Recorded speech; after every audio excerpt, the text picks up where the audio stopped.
अस्सलामुअलैकुम दोस्तों, क्या हाल हैं? ठीक हैं? मेरा नाम है शाहिद इकबाल। आप देख रहे हैं मेरा यूट्यूब चैनल नवाब एकेडमी। तो मैं आज हाजिर हूँ सीएसएस के पहले ट्यूटोरियल के साथ, जहाँ पर आज हम सीएसएस का इंट्रोडक्शन शुरू करने जा रहे हैं। ठीक है, तो ये मेरे वेब डेवलपमेंट कोर्स की दूसरी सीरीज़ है।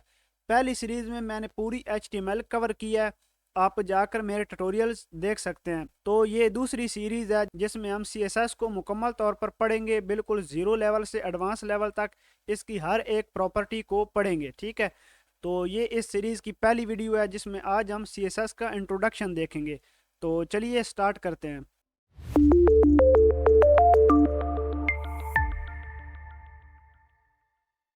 सबसे पहले सीएसएस का मीनिंग क्या है? सीएसएस मतलब कास्केडिंग स्टाइल शीट।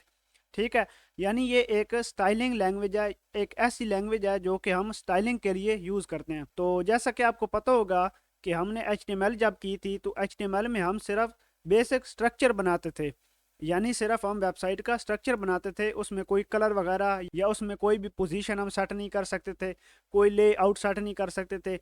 तो ये सब कुछ हम सीएसएस में करेंगे। ठीक है, तो इसके अलावा सीएसएस जो हमारी लैंग्वेज है वो एचटीएमएल के साथ में ही यूज़ होती है। ठीक है, इसका विदाउट एचटीएमएल कोई यूज़ नहीं है। तो चलिए अब यूज़ ऑफ सीएसएस देख लेते हैं कि हमारे पास कौन कौन से फ़ायदे हैं सीएसएस को सीखने के। तो सबसे पहला फ़ायदा जो हमारा है वो ये है कि हम स्टाइलिंग वेब पेजेस, यानी हम अपने वेब पेजेस को स्टाइल दे सकते हैं, यानी कलर वगैरह, उनकी पोजीशन सेट करना, उनको अलाइन करना, उनका लेआउट तैयार करना, ये सब कुछ हम सीएसएस में कर सकते हैं। ठीक है, मुकम्मल वेबसाइट डिज़ाइन कर सकते हैं। उसके अलावा हमारे पास दूसरा इसका एडवांटेज है कि हम अपने वेब पेजेस को, यानी अपनी वेबसाइट को रिस्पॉन्सिव कर सकते हैं। ठीक है, रिस्पॉन्सिव क्या होता है कि हम एक ऐसी वेबसाइट बनाते हैं जो कि हर डिवाइस के लिए रिस्पॉन्सिव होती है। ठीक है, यानी अगर उसको आप मोबाइल पर यूज़ करें तो वो मोबाइल के अकॉर्डिंग वर्क करती है, अगर उसको आप टैब पर ओपन करें तो वो वहाँ पर भी प्रॉपर वर्क करती है, और इसके अलावा आप उसे डेस्कटॉप या लैपटॉप वगैरह पर खोलें तो वो उस जगह पर भी प्रॉपर रिस्पॉन्सिव होती है। ठीक है, यानी हर तरीके से हर डिवाइस के लिए आप वेबसाइट बनाते हैं।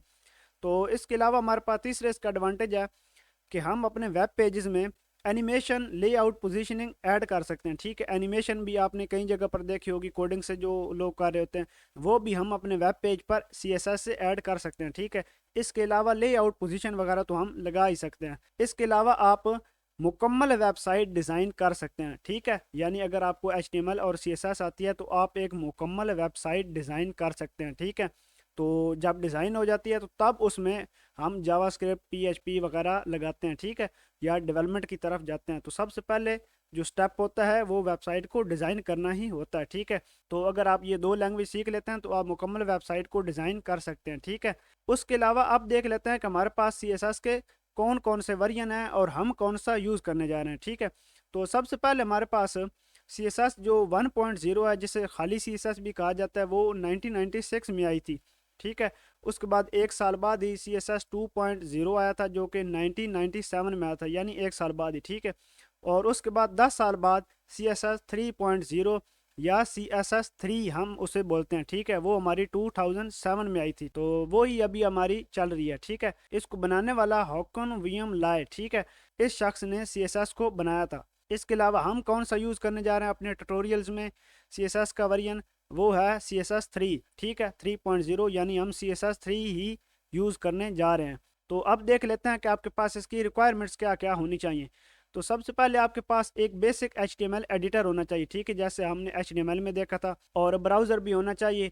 और इसके अलावा आपको थोड़ी बहुत HTML की नॉलेज होनी चाहिए। ठीक है, यानी जो बेसिक कॉन्सेप्ट है HTML का, एट्रीब्यूट, टैग्स, टैग्स की वैल्यू, एट्रीब्यूट की वैल्यू, वो आपको नॉलेज होना चाहिए। ठीक है, तो इसके अलावा HTML एडिटर में आप कौन कौन से एडिटर यूज़ कर सकते हैं, तो यहाँ पर कुछ लिस्ट है, जैसे कि visual studio code, Sublime text, atom editor, notepad plus plus, आप ये एडिटर यूज़ कर सकते हैं। लेकिन मैंने HTML में भी VS कोड यूज़ किया था, और हम CSS में भी VS कोड को ही यूज़ करेंगे। ठीक है, इसके अलावा आपके पास कुछ ब्राउज़र होते हैं, जैसे कि गूगल क्रोम हो गया, फायरफॉक्स हो गया, एज हो गया, ओपेरा मिनी वगैरह आप यूज़ कर सकते हैं। ठीक है, तो नेक्स्ट वीडियो से हम अपने CSS के मुकम्मल ट्यूटोरियल्स शुरू करने जा रहे हैं प्रैक्टिकल के साथ। तो आई होप आपको ये समझ आ गया होगा। तो चलिए मिलते हैं नेक्स्ट वीडियो में, तब तक के लिए अल्लाह हाफिज़।